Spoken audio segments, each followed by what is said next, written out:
Hi yes welcome to our channel. Summer రాగానే నాకు mostly గుర్తొచ్చే రెసిపీ అయితే ఐస్ క్రీమ్. సో ఈరోజు నేనైతే ఐస్ క్రీమ్ తయారు చేయబోతున్నాను. సో దానికి కావాల్సిన ఇంగ్రీడియంట్స్ ఏంటో చూసిద్దాం పదండి.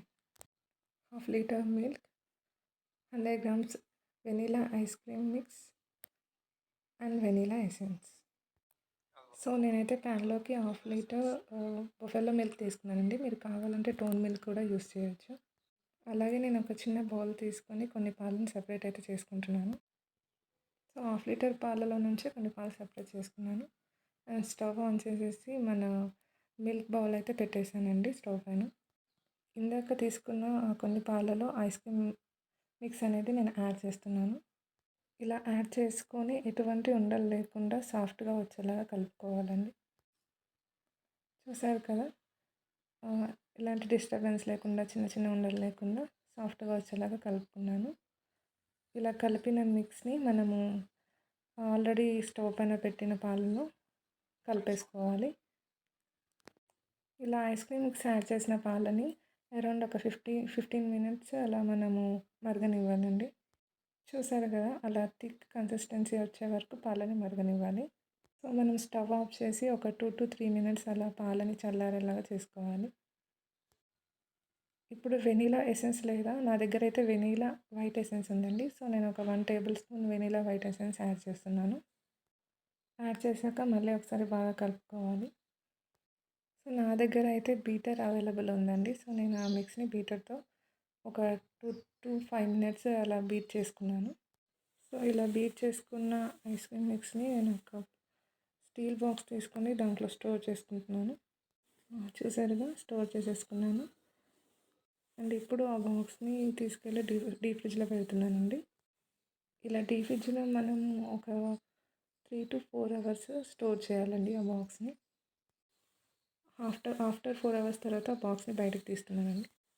సో బాక్స్ని అయితే బయటకు తీసేసాను. చూద్దాం ఎలా ఉందో. చూసారు కదండి, ఆల్మోస్ట్ అయిపోయింది. అండ్ ఇప్పుడు ఒక స్పూన్ తీసుకొని ఆ బాక్స్లో ఉన్న మిక్స్ మొత్తం స్మాష్ చేసుకోవాలండి. నేను చూపించిన విధంగా అలా మొత్తం స్మాష్ చేసుకొని ఒక మిక్సీ జార్ తీసుకొని అందులో ఈ మిక్స్ మొత్తం వేసుకోవాలి. బీట్ చేశారు మళ్ళీ మిక్స్ ఎందుకనంటే ఇలా మిక్స్ చేయడం వల్ల మనకి ఐస్ క్రీమ్ అనేది చాలా సాఫ్ట్గా అండ్ స్మూత్గా వస్తుందండి. సో అరౌండ్ నేను ఒక 4 to 5 మినిట్స్ మిక్స్ అయితే చేశాను. చూసారు కదా మనకి ఎలా సాఫ్ట్గా అండ్ క్రీమీగా వచ్చిందో. సో దీనికోసం అనేది మనం గ్రైండ్ చేసుకుంటామండి ఈ మిక్స్ మొత్తాన్ని.